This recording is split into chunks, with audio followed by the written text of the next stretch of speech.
আমাদের সমাজে এমন অনেক আত্মীয় আছে যারা কিনা তাদের অপর আত্মীয়গুলো মারা গেলে সেই সম্পত্তিগুলো গ্রাস করার জন্য উঠে পড়ে লাগেন। এমনই একটা ঘটনা ঘটেছে। আজকে আমাকে এক বোন মেসেঞ্জারে নক করেছে এবং আমাকে বলেছে যে তার বাবা কিছুদিন আগে মারা যাওয়ার পরে তার চাচা তাদের সেই সম্পত্তিগুলো নিয়ে নেওয়ার জন্য পায়তারা করতেছে। এরকম ঘটনা প্রতিনিধি আমাদের সমাজে ঘটে। তো সেই বিষয়ে আজকে আলোচনা করব। চলুন আলোচনাটা শুরু করি। আসসালামু আলাইকুম। দেশ এবং দেশের বাইরে যে যেখান থেকে আজকের পর্বটি দেখছেন, আশা করি আপনারা প্রত্যেকেই ভালো আছেন। আজকে আপনাদের সাথে আমাদের সমাজে প্রতিনিয়ত ঘটে যাওয়া একটি ঘটনা নিয়ে আলোচনা করব। আমাদের সমাজে প্রায়ই এরকম ভূমি খেকো লোক আছে, এরকম জুলুমবাজ অত্যাচারী লোক আছে যারা কিনা আশাই থাকে যে তার সেই পার্শ্ববর্তী আত্মীয় বা তার যে রিলেটিভ আছে তিনি কখন মারা গেলে তার সম্পত্তি কিভাবে গ্রাস করা যাবে, তার যে রেখে যাওয়া ওয়ারিশগুলো আছে তাদেরকে কিভাবে এই সম্পত্তি থেকে বিতাড়িত করা যাবে সেইভাবেই তিনি বসে থাকে। আমাদের আগেকার আমরা দেখতাম যে শকুন যারা ছিল তারা কিন্তু গরু মরার প্রত্যাশায় থাকতো, দোয়া করতো কখন গরুটা মারা যায়। গরু মারা গেলে তারা সেই মৃত গরুর মাংসটা খেতে পারবে। এরকম কিছু সমাজেও লোক আছে যারা কিনা তাদের শরিক মারা যাওয়ার আশায় থাকে, মারা গেলে তাদের সেই শরিকের সম্পত্তিগুলো তারা অচিরেই গ্রাস করতে পারবে, খেতে পারবে, যার আশায় যার কারণে তারাও তাদের সেই শরিকের মৃত্যুর কামনায় বসে থাকে। তো যেই কথাটা বলতে চাচ্ছি যে সেই ক্লায়েন্ট, সেই বোনের বাড়ি ছিল ঢাকাতে, তার বাবা মারা যায়। মারা যাওয়ার পরে সেই যে সম্পত্তিটা তাদের বাড়িঘর করে এখন বর্তমানে আছে, এটা প্রায় দীর্ঘ 30 বছর আগে থেকেই তারা সেই সম্পত্তিটাতে বাড়িঘর নির্মাণ করে আছে।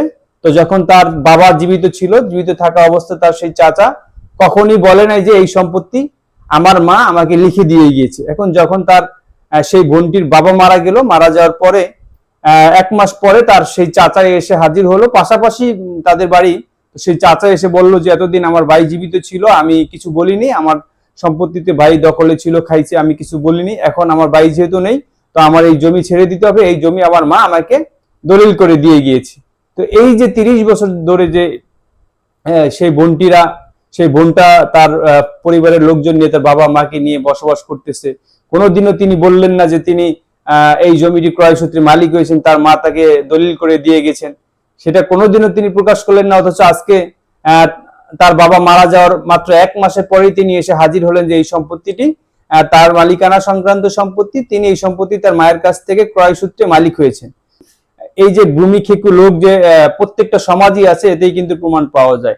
তিনি যদি এই সম্পত্তির প্রকৃতপক্ষে ক্রয় সূত্রে মালিক থাকতেন, তাহলে তার ভাই যখন জীবিত ছিল তখন তো তিনি এসে বলতে পারতেন, বা সমাজের আরো লোকজন যারা আছে তাদেরকে তিনি জানাতে পারতেন। এখন সেই ভাই মারা যাওয়ার পরে তিনি আসছেন যে এই সম্পত্তি ছেড়ে দিতে হবে, এই সম্পত্তি আমার ক্রয়কৃত সম্পত্তি, আমার মা আমাকে এই সম্পত্তি দলিল করে দিয়ে গেছে। প্রকৃতপক্ষে এই সম্পত্তির মালিক ছিলেন তার মা, অর্থাৎ আমার যে বোনটি ফোন করেছে সেই বোনের দাদি এই সম্পত্তির মালিক। তো দাদির কাছ থেকে তার চাচা বাবারা ওয়ারিশ সূত্রে মালিক। এখন বিআরএস রেকর্ড সেই তার চাচার নামে, তার বাবার নামে, ফুপুর আছে, সবার নামে আলাদা আলাদা বিআরএস রেকর্ড আছে। তো এখন তার বাবা মারা যাওয়ার পরে তিনি বলতেছেন যে এই সম্পত্তিটি তার মা দলিল করে দিয়ে গেছেন। প্রকৃতপক্ষে দলিল করে দিয়ে গেছে কিনা এটা সত্যতা আইন আদালতে বের করবে। কিন্তু এতদিন যে তারা এই যে ভোগ দখল করতেছিল, এতদিন কোনোদিনও কোনো প্রশ্ন ওঠে নাই যে এই সম্পত্তিটি তিনি দলিল সূত্রে বা ক্রয় সূত্রে মালিক। আজকে তার ভাই মারা যাওয়ার পরেই এই সম্পত্তি দখলের জন্য আসছে।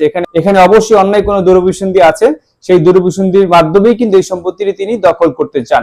এখন আমি আমার সেই বোনটিকে জিজ্ঞেস করলাম যে আপনার চাচা যে বলছেন যে আপনার দাদি তাকে দলিল করে দিয়ে গেছে, এই মর্মে কি আপনারা কখনো কোনো কিছু শুনেছেন কিনা? তখন সেই বোনটি বললো যে এই মর্মে কোনোদিনও কোনো কিছু আমরা শুনিনি, আমার চাচা কখনই আমার বাবাকে বলে নাই বা আমাদের কখনোই বলে নাই এই সম্পত্তি আমার, এই সম্পত্তি আমাকে দলিল করে দিয়ে গেছে, এই ধরনের কোনো কথাবার্তা আমার চাচা কখনই বলে নাই। তো এই যে দুষ্কৃতিকারী কিছু লোক আছেন যারা কিনা দুনিয়ার সম্পত্তি যত আছে তাদের ততই লাগে, এই সেন্স হয় না যে এই দুনিয়া থেকে চলে গেলে তার কিন্তু এই সম্পত্তি থাকবে না। কিন্তু তিনি যে ছলছাতুরি প্রতারণা করে যে এতগুলো সম্পত্তির মালিক হবেন, তাকে কিন্তু এই সম্পত্তির হিসাব জায়গা মতো ঠিকই দিতে হবে।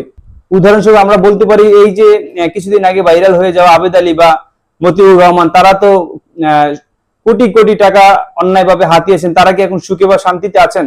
তারা কিন্তু ইহ জগতে সুখ শান্তিতে নেই, পরজগতে কি হবে সেটা আল্লাহ ভালো জানে। সুতরাং যারা এই প্রকৃতির লোক আছেন, যারা সমাজে এই ধরনের কর্মকাণ্ড করে বেড়ান, সাবধান হয়ে যাওয়া উচিত। মনে রাখতে হবে এই দুনিয়াতে যত ধরনের ছলচাতুরি করেন আল্লাহ কিন্তু সবকিছুই দেখছেন।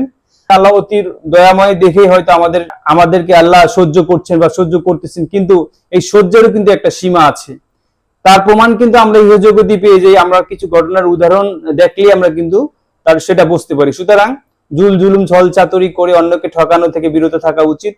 যার যার প্রাপ্য হক তাকে অবশ্যই ভোগ করতে দেওয়া উচিত। আর হক নষ্ট করা এটা অত্যন্ত মারাত্মক অপরাধ হিসেবে আল্লাহ তাআলা তার পবিত্র কোরআনে উল্লেখ করেছেন। সুতরাং কারো হক মেরে না খাই, যার যার হক তাকে শান্তি মতো ভোগ করতে দেই, তাহলে এই জগতে নানান ধরনের অপরাধ প্রবণতা কমে যাবে এবং এই সমাজটা এটা সুখ ও শান্তিতে পরিণত হবে এবং যার ফল আমরা আখিরাতে ভোগ করব। তো এই ছিল আজকের আলোচনা, আশা করি আলোচনাটি বুঝতে পেরেছেন। আপনাদের যদি অন্য কোনো বিষয় কোনো কিছু জানার থাকে আমাকে কমেন্টস এর মাধ্যমে নক করতে পারেন, আমি আপনাদের সেই বিষয়ে উত্তর দেওয়ার চেষ্টা করব বা আলোচনা করার চেষ্টা করব। ততক্ষণ পর্যন্ত আপনারা ভালো থাকেন, আপনাদের সুস্বাস্থ্য দীর্ঘায়ু কামনায় শেষ করছি। আমি অ্যাডভোকেট লোকমান হোসেন। আল্লাহ হাফেজ।